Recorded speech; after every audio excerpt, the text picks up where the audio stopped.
Hello, bachcho. Let's read the question. Question says the ball of mass 50 gram is dropped from a height of 20 meter. The boy on the ground hits the ball vertically upwards with a bat and average force of 200 Newton, so that it attains a vertical height of 45 meters. The time for which the ball remains in contact with the bat is. So suppose ये हमारा bat है.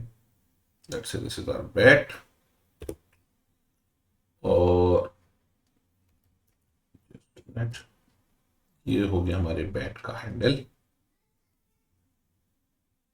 Alright.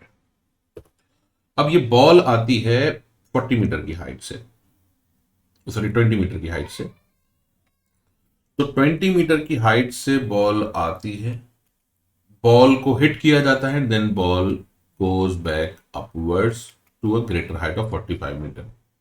तो striking के वक्त की सबसे पहले हम स्पीड कैलकुलेट करेंगे जिसका डायरेक्शन है downward.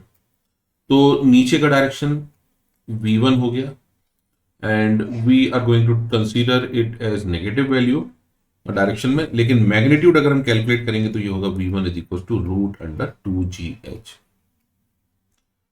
Which is equal to root under 2 into 10 into 20. Solve करने पर आएगा 20 मीटर पर सेकेंड. इसका मतलब v1 की वैल्यू यानी डाउनवर्ड डायरेक्शन है तो ये होगा -20 मीटर पर सेकेंड. अब स्ट्राइक करने के बाद बॉल जाती है 45 मीटर तक, यानी ये हो जाएगी v2 सेकेंड हाइट और सेकेंड स्पीड. इससे जाएगी 45 मीटर की हाइट तक, तो v2 इज इक्वल टू हो जाएगा root under 2 into 10 into 45 that is equal to 30 metre per second. तो ये वेलोसिटी हो जाएगी पॉजिटिव, तो v2 is equal to plus 30 metre per second. तो चेंज इन वेलोसिटी हमारा आ गया delta v is equal to v2 minus v1 which is equals to 30 minus 20 which is equals to 50 metre per second.